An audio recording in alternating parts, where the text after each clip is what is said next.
네, 오늘 화제가 되고 있는 이슈를 통해서 투자 전략 세워보도록 하겠습니다. 오늘장 피셜 시간인데요. 앞서서 이야기 나눴던 뉴스탁의 유창희 대표와 GB 프라이빗 에쿼티 정호연 부장 두 분과 이야기 나누겠습니다. 두 분 인사 나누시죠? 안녕하십니까. 안녕하세요. 자, 오늘은 코로나 치료제 얘기를 좀 해보겠습니다. 뭐 간밤에 프랑스 마크롱 대통령이 코로나19 확진됐답니다. 뭐 이런 이야기들도 나오고 있고 우리도 아마 우리나라도 오늘 아마 또다시 1,000명이 넘어서지 않을까 확진자가 좀 이런 이야기가 나오고 거리두기 3단계 가야 되는 거 아닌가.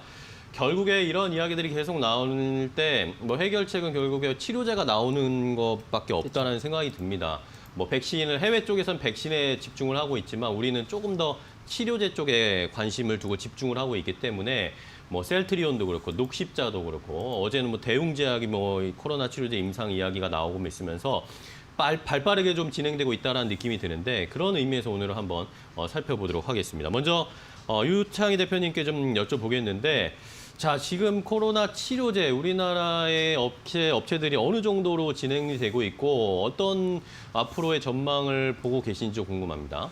뭐 우리나라 업체들 여러 업체들이 지금 개발을 하고 있는데 일단 뭐 외국도 마찬가지, 외국 기업도 마찬가지지만 항원 항체 쪽으로 좀 포커스가 맞춰져서 개발이 네. 많이 되고 있습니다. 이 부분은 뭐냐면 완치된 환자라든지 혹은 코로나 백신의 항체를 좀 연구해가지고 치료제를 만드는 방식이라서 다른 방식보다 조금 더 빠르게 진행될 수가 있다는 것이죠. 그래서 네. 우리나라 임상 2상 정도가 거의 특히 녹십자, 셀트리온 등이 마무리되고 있고 녹십자는 약간 국내 환자를 중심으로 해가지고 연구를 하고 있고 셀트리온은 유럽이라든지 해외 환자를 중심으로 해서 연구를 하고 있는 차이가 있고요. 저는 한 1월 정도면 두 기업 모두 결과가 나올 거라 생각하고 있고 결과 나쁘지 않다 생각하고 있고 네네. 정부도 이걸 바탕으로 긴급 승인 가능성, 그러니까 3상을 준비는 하되 2상의 결과를 가지고 긴급 승인 가능성도 열어놓고 있기 때문에 두 기업 모두 다 좋은 현재 움직임을 보여주고 있지 않나 생각하고 있습니다. 네. 자, 그렇다면은 뭐 최근에 뭐 셀트리온 이야기도 많이 나오고 녹십자 쪽의 이야기도 나오는데 유 대표님께서는 셀트리온이 좀 더 빠르고 뭐 아무래도 주가의 측면에서 좀 뭐 호재를 받을 가능성이 높다 이렇게 보세요?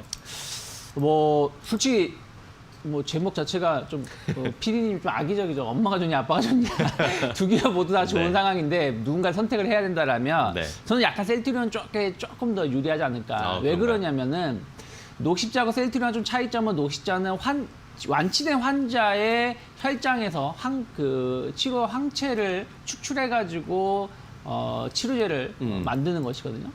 그리고 셀트리온은 아예 코로나 백신을 항체에서 항체를 통해서 코로나 백신을 무력화하는 약을 만드는 거다 보니까 생산 여력이 다릅니다. 녹십자가 만약에 100만 셀을 생산할 수 있다면 셀트리온은 뭐 300만 셀, 400만 셀을 생산할 수가 있다는 것이죠. 그런 부분들의 차이가 있다 보니까 대량 생산 쪽에서는 셀트리온이 좀 더 유리한 편. 그리고 셀트리온이 어찌됐든 유럽인들을 대상으로 해가지고 임상 실험한다는 것은 국내 환자가 그렇게 많지가 않다는 것이죠. 그러니까 지금 적다라는 게 아니라 미국이나 뭐 유럽은 하루에도 뭐 그쵸. 몇만 명씩, 몇십 명, 몇천 명, 몇만 명씩 몇만 나오다 보니까 그래서 그런 데이터를 본다라면 셀트리온이 조금 더 많이 충족되어 있는 부분들이 좀 있다 보니까 두 기업 모두 나쁘지 않은데 만약에 제품 출시라든지 이런 것을 본다라면 셀트리온이 조금 더 빠를 수도 있다 생각하고 있습니다. 네, 생산 캐파라든지 해외 쪽에서의 뭐 다양한 임상이나 이런 연구를 통해서 개발할 수 있는 능력이 셀트리온 쪽이 조금 더 앞서고 효과가 있을 것 같다라고 조심스럽게 유창희 대표님 말씀해 주셨고, 자, 그럼 이번엔 정호연 부장과 이야기 이어갈 텐데 정호연 부장님은 녹십자 쪽에 조금 자료를 오늘 준비해 오신 것 같아요. 녹십자 쪽은 셀트리온 어떻게 다른 겁니까? 치료제가? 실제 이제 치료제 기준으로 봤을 때는 뭐 이제 유 대표님이 언급하셨듯이 이제 뭐 셀트리온이 훨씬 우위에 있는 게 맞습니다. 실제 이제 뭐 혈장 치료제는 뭐 이게 대량 생산 부분에서 좀 불가능한 부분이 있기 때문에 다만 이제 녹십자 같은 경우는 지금 이제 좀 다른 부분에 조금 주목을 오히려 할 부분이 있는데요. 그런가요? 실제는 지금 이제 백신 이제 CMO 가치가 지금 반영 중인 상태에 있습니다. 실제 간염병 혁신 연합과 지금 CMO 계약을 지금 체결을 한 상황인데요. 아직 본 계약은 나오지 않았습니다. 이거를 체결한 상황이기 때문에 이 부분이 이제 좀 주가에 반영이 되면서 주가가 한번 급등을 했고 지금 긍정적인 흐름을 좀 보여주고 있는데 실제 이게 이제 본계약이 정말로 나오게 되면 녹십자 같은 경우에는 이제 내년에 정말로 이제 현금 흐름이 확연히 이제 다른 모습을 좀 보여줄 수 있기 때문에 지금 녹십자 같은 경우는 이제 치료제보다는 백신에 좀 포커스를 맞춰주시면 좀 좋을 것 같습니다. 지금 어떤 상황이냐면 이제 뭐 증권사 보고서나 이제 회사 가이드라인도 이제 한번 확인해 보면 지금 최소한 5억 도스의 이제 백신 완제 공정을 좀 담당하게 됩니다. 이제 완제 공정이란 말은 이제 업스트림, 다운스트림의 필 피니시의 가장 마지막 단계에 있는 이제 부분을 얘기를 하고요. 실제 이제 그 수치로 보면 이제 21년도에 이제 한 3억 개, 이제 22년도에 한 2억 개, 한 25년까지 한 4천억 이상, 이제 미니멈 한 4천억 이상의 현금 흐름을 좀 창출할 수 있도록 좀 기대가 되고요. 네. 지금 백신 단가로 보면 이제 증권사 보고서를 한번 참고해 보면 이제 최소한 2,800원 이상이 좀 될 거라고 지금 예상을 하고 있습니다. 영업이익은 이제 50에서 한 70% 정도로 좀 다양하긴 한데요. 따라서 어쨌거나 지금 이제 이게 본계약이 나오게 되면 내년부터는 이제 현금 흐름이 한 수천억 이상 이제 실제 이제 발생을 할 거기 때문에 이런 부분을 고려했을 때 실제 이제 내년에는 이제 확연히 이제 좀 다른 이제 회사가 좀 될 수 있을 거라 지금 판단이 되고 있습니다. 실제 이제 그 녹십자 같은 경우는 지금 8억 개 정도의 지금 캐파를 지금 이미 보유하고 있는 상황이고요. 이런 상황에서 봤을 때 추가적인 이제 인력 확충이나 이제 캐피털 익스펜드 이제 추가 비용이 발생을 하지 않습니다. 즉 그 증설이 필요하지 않다는 의미이기 때문에 추가 비용이 발생을 하지 않고요. 이런 부분은 이익으로 좀 직결될 수가 있습니다. 따라서 지금 이제 백신 본계약이 이제 발생을 할 가능성이 상당히 높은데요. 모더나부터 해서 어디가 될지는 아직 확실히 모르겠지만 어쨌든 한 곳에 이제 수주를 하게 되면 이제 뭐 영업이익 개선세가 내년부터는 좀 급등할 가능성이 크게 됩니다. 기본적으로 지금 이제 또한 백신의 명가이기 때문에 실질적으로 지금 뭐 여러 가지 이제 백신 의학, 백신 관련 이제 또 지금 여전히 지금 호조를 좀 보여주고 있습니다. 따라서 이제 이런 부분을 지금 고려했을 때 오히려 지금 저는 투자 관점에서 녹십자가 지금 상당히 좀 괜찮지 않을까 그렇게 판단을 하고 있습니다. 네. 자, 녹십자 이야기를 해주셨는데 그럼 조원 부장님은 녹십자의 치료제 개발도 치료제 개발인데 백신을 CMO로 생산할 수 위탁 생산하는 이것에 따라서 실적이 크게 개선될 수 있다. 이게 포인트인 건가요? 네, 그것과 또 연관적으로 추가적으로 이제 또 바이오 그다음 제약 바이오의 중요한 것은 이제 R&D 모멘텀인데요. 백신뿐만 아니라 이제 또 추가적으로 이제 그 중국에 이제 또 희귀의약품 모멘텀이 좀 있습니다. 이게 이제 희귀의약품 같은 경우는 독점적 시장인데요. 헌터 증후군이 있는데 이제 이게 얼굴이 태어날 때 좀 이제 좀 일반인과 좀 다른 모습으로 태어나는 요 치료제를 얘기를 하고 있습니다. 이런 부분이 이제 결국 이제 허가를 받았고요. 9월 승인을 받았고 실제 이제 그 약가 책정 이제 급여 등록 과정을 거쳐서 이제 내년에 이제 판매가 될 것으로 지금 기대가 되고 있습니다.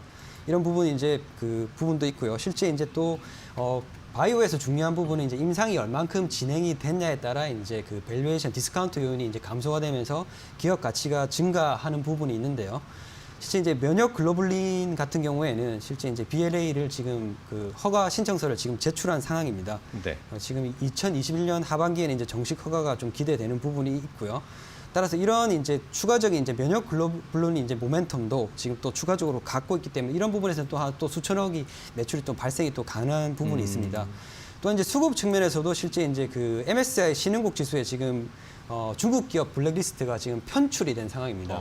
네. 편출이 되었는데 지금 녹십자가 지금 시총을 좀 유지한다고 고려했을 때 추가적으로 이제 녹십자 같은 경우에는 오히려 지금 편입이 될 가능성이 있습니다. MSCI 그런 편입이 되면 추가적으로 한 1,500억에서 한 2,000억 정도 패시브 자금이 또 추가적으로 유입될 가능성이 있기 때문에 네. 녹십자는 이제 올해 말부터 내년까지 좀 아주 긍정적으로 판단하시면 될 것 같습니다. 네.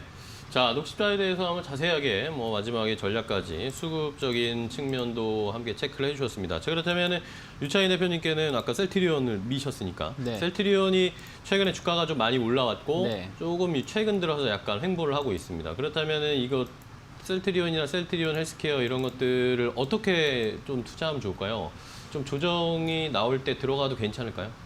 전 지금 주가 흐름만 본다라면은 뭐 셀트리온이 최근에 좀 많이 올라온 감이 있죠. 네네. 그러니까 지난 11월 달부터 12월까지 랠리를 한번 보여줬던 것이 치료제에 대한 기대감들 그리고 3사 합병에 대한 어떤 기대감들이 좀 맞물리면서 올라왔습니다. 근데 오히려 3사 합병이 주가 상승을 좀 제한시키고 있는 것이 아닌가. 왜 그러냐면 이 합병을 한다라는 것은 결국엔 주식을 합치는 것이기 때문에 어느 한쪽이 치고 나가고 어느 한쪽이 못 치고 나가게 되면 이게 문제가 발생할 수도 있거든요. 그러다 보니까 그러한 이슈들 때문에 주가가 좀 묶여 있는 것이다. 그러면 그러한 것들이 해소가 된다라면 오히려 이렇게 이런 상황에서 묶이면서 못 올라갔던 주가는 다시 한 번에 반영되는 경우가 있기 때문에 지금 당장의 흐름만 본다면 셀트리온의 주가는 하락하기도 혹은 상승하지도 않고 옆으로 횡보세를 좀 더 네. 보여줄 수가 있다. 그러면 탄력도는 녹시자가 좀 더 높지 않을까 생각하고 있는데 반면에 녹시자는 또 많이 올라왔다는 거예요. 그쵸. 지난 그 7월부터 본다라면 2차 상승까지 나왔던 부분들 본다라면 탄력도는 녹시자가 아직은 있겠습니다만 중장기적으로 봤을 때는 셀트리온의 흐름 자체가 조금 더 이어갈 수도 있다 생각하고 있습니다. 네. 자, 오늘 두 분과 좀 이야기를 나눠봤습니다. 녹십자와 셀트리온을 좀 이야기 드리면서 치료제뿐만 아니라 녹십자가 또 백신 위탁 생산과 관련된 이슈도 있다라는 것, 거기에다가 마지막에 주가 흐름까지 좀 체크를 해드렸는데요. 시청자 여러분들 잘 참고를 해보시고 앞으로의 추이를 계속 지켜보는 게 중요할 것 같습니다. 백신이나 치료제의 결과들이 어떻게 나오는지도 저희가 잘 체크를 해드리도록 하겠습니다. 자, 유스탕 유창희 대표와 GB 프라이빗 에쿼티 정호연 부장과 함께 오늘은 코로나 치료제와 관련된 이야기, 투자 전략 세워봤습니다. 말씀 감사하고요. 올해는 아마 이제 두 분과 함께하는 건 마지막일 것 같습니다. 다음 주도 크리스마스고 그 다음은 또 신년이기 때문에 새해에 두 분은 좀 뵙도록 하겠습니다. 고생 많으셨습니다. 고맙습니다.